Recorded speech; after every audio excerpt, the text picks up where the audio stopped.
All right, joining me in the studio today is Jan Feterl. She is the Director of Events and Special Events and Marketing for the Catholic Community Foundation of Eastern South Dakota.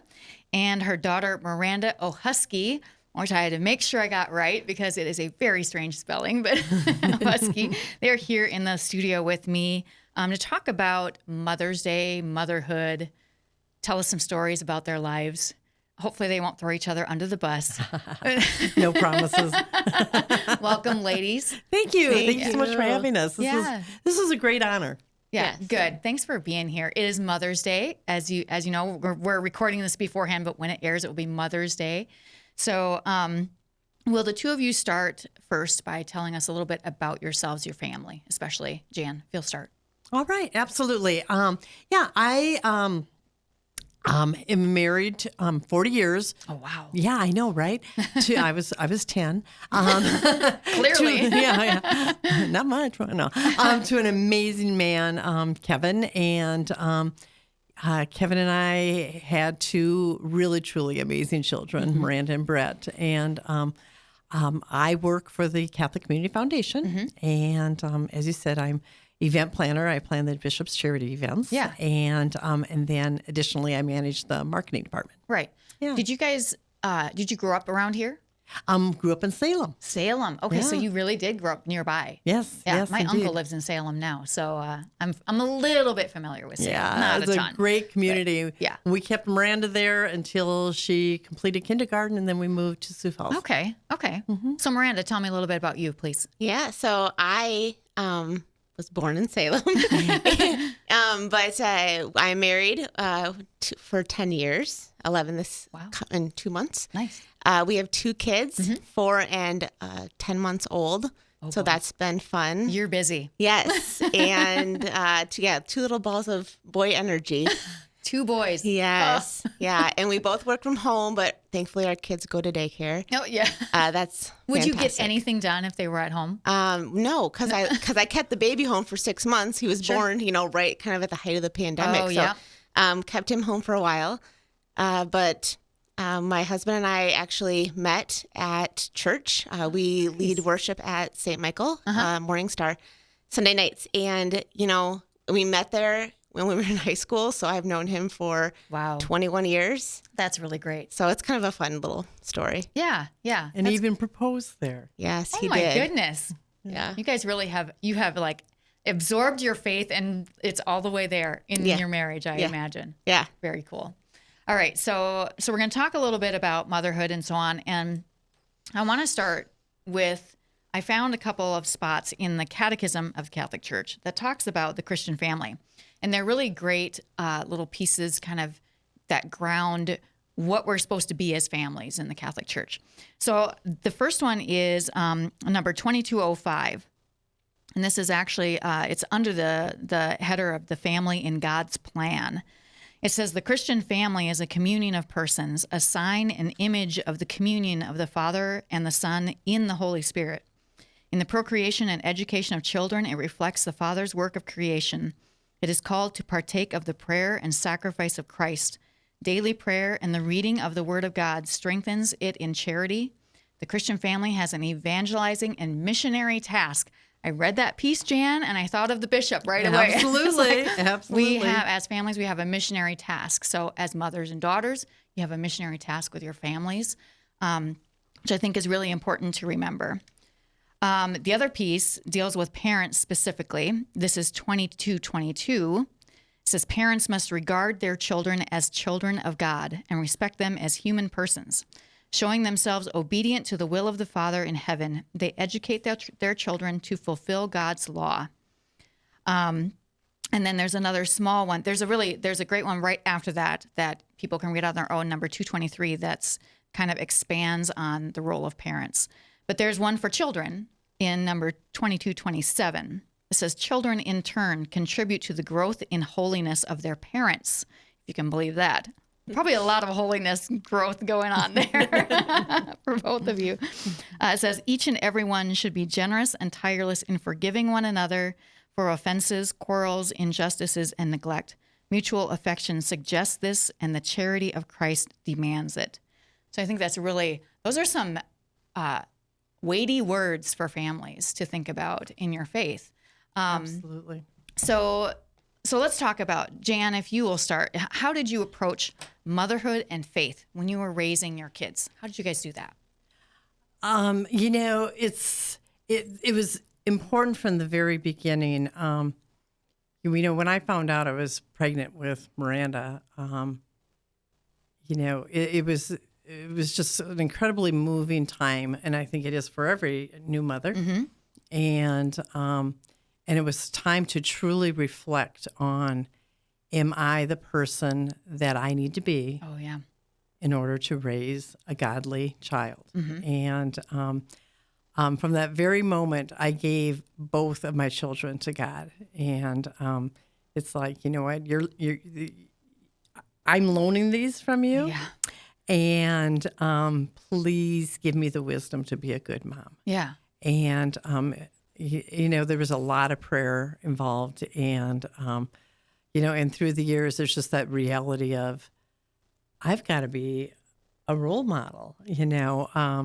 These kids are looking to me for what it means to be a good, faithful parent. Mm-hmm.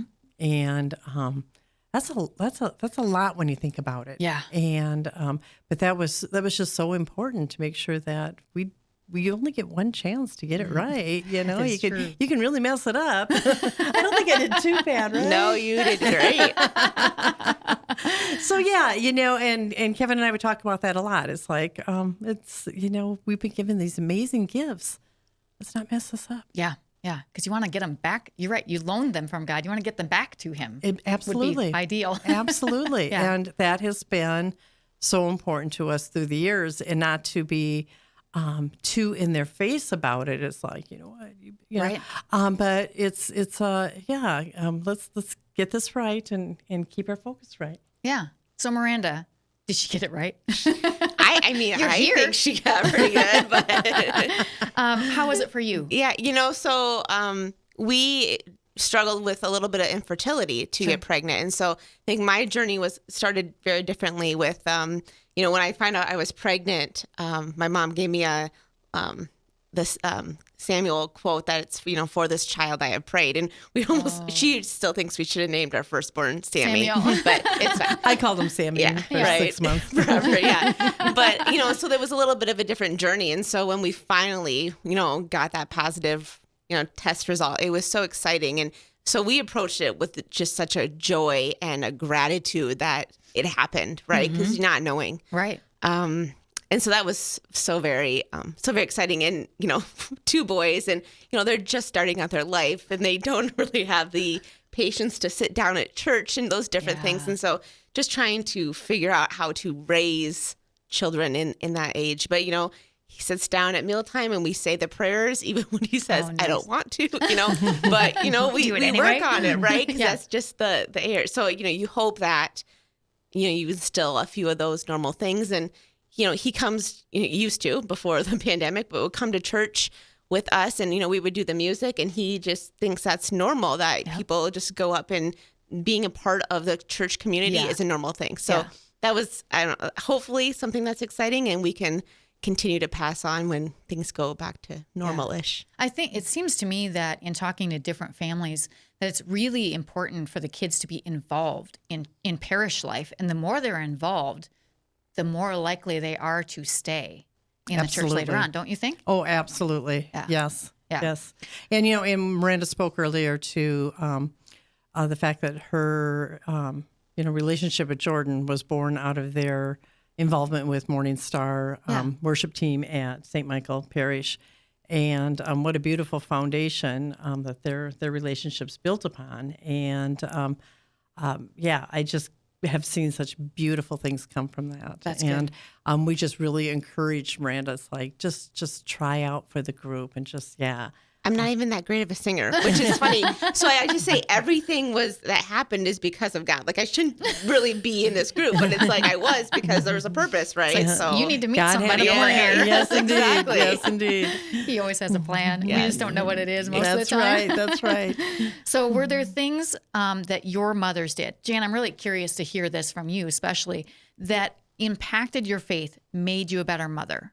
Some things that you remember. My mom was the most amazing person. She was my best friend. And she's been gone now for almost 20 years, Oh, wow. and I still miss her. And there are so many moments when I call upon her. It's like, what would you do, Mom? What would you do? And she was just a very quiet, gentle woman, and she was well known for that. Very prayerful, very prayerful, very devoted to our Blessed Mother. Okay. And the rosary was important to her, and quiet prayer time was important to her. And we, and I'm sure Miranda probably remembers from her childhood, there would always be these little like holy cards laying around her house and tucked Sounds in like my drawers. mom.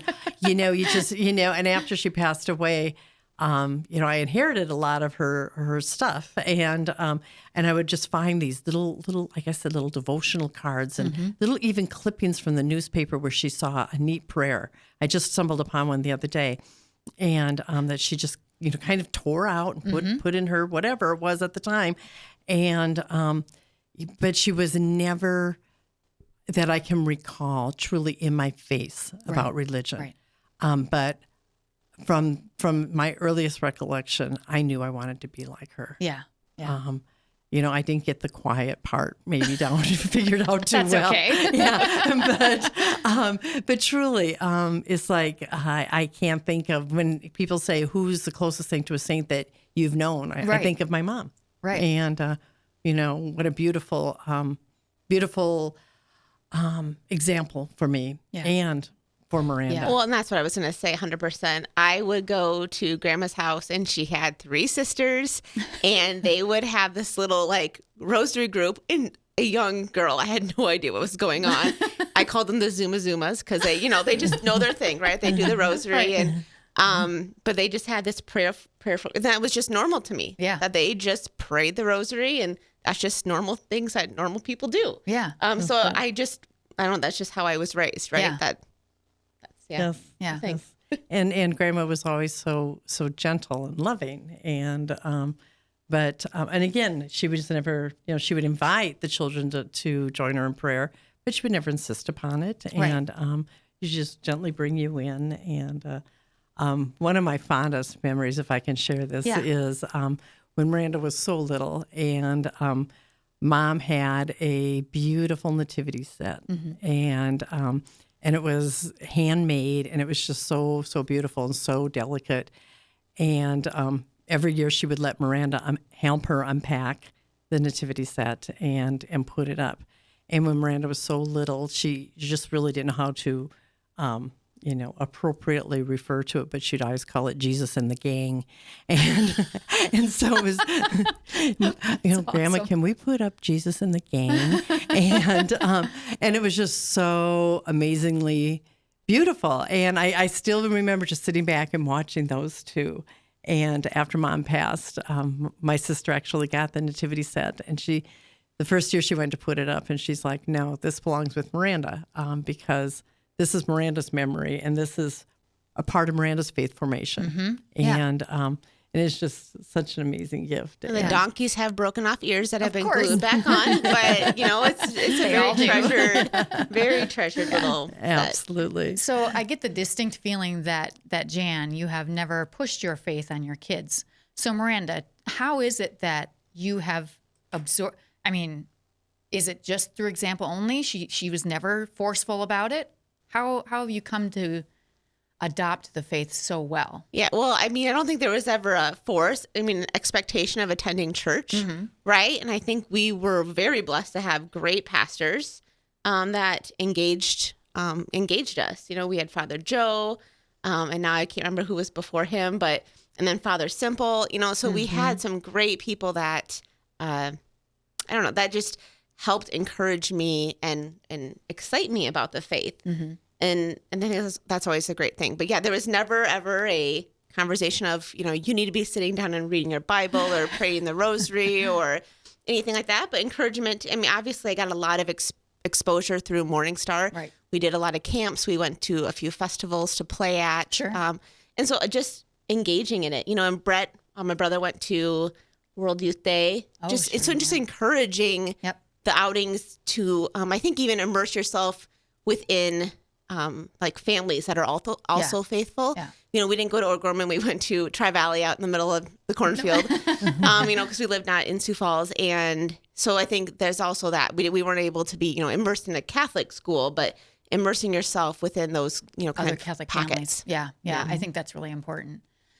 So, did you find yourself praying a lot for your kids? Oh, And still, I assume. She had to. like, yeah, it's one of those things that once you become a mom, you're always a mom, and no matter what age they are, Yep. you always worry about them, and you just worry about them differently. And yes, I pray for them all the time, and for their children as well. And because I feel that now as adults, I can't necessarily, or I'm probably not comfortable necessarily inserting myself too much Right. into how they're raising their children. Right. However, I can call upon, you know, the Blessed Mother to help. Yeah. And to make sure that they're steering everything in the right direction. Is Mary someone you really turn to a lot in your prayer She for your is. kids? Yeah. She is. And, you know, another saint that I really turn to a lot is Saint Mother Teresa. Yes. You know, she was a different kind of mother. She was a mother for so many, and an example of you know, true love and compassion, and quietly living a life simply by example. Yeah. I mean, I you know, she was never in people's faces. It's like, you got to do it this way. Social ministry and social justice is such a cause, you know, a mission that's so dear to my heart. And it was so important for me to ensure that my kids understood that. Right. And so I would make sure that we would go to events like, you know, the Goodwill shoe giveaway. Oh, yeah. Because I wanted them to see, yeah, you know, you're wearing, you know, $75 Nike shoes. These children are thrilled to be getting a $10 pair of Walmart shoes. Right. And, you know, count your blessings and carry this forward. This is our calling in life, is to make this a better earth. Yes. And so I think it's so important. Yeah. Yeah. Miranda, you find yourself praying for your now you just have little kids, so I'm sure there's a lot of, please make him behave. Please make him sleep through the night. Please make him eat his food. Yeah. But, you know, of course, obviously, it's like, you know, please just be with him and help him grow, right? Yeah. Help them grow into be good adults, good teenagers, good friends. I think that's like one of my biggest concerns is, you know, you don't want your kid to be a bully or just those different things. And so, you know, show them compassion and all those things. There's so many different aspects of, you know, raising in that those formative years. Yeah, so for sure.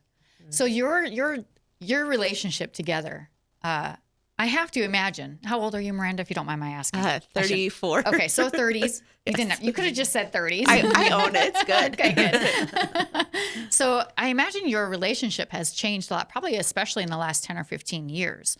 Can you talk about that mother-daughter relationship a little bit? Well, I'm going to go first because I don't know if she feels comfortable saying this, but like she's literally been my best friend my whole life. Good. And so I don't know if it's really changed.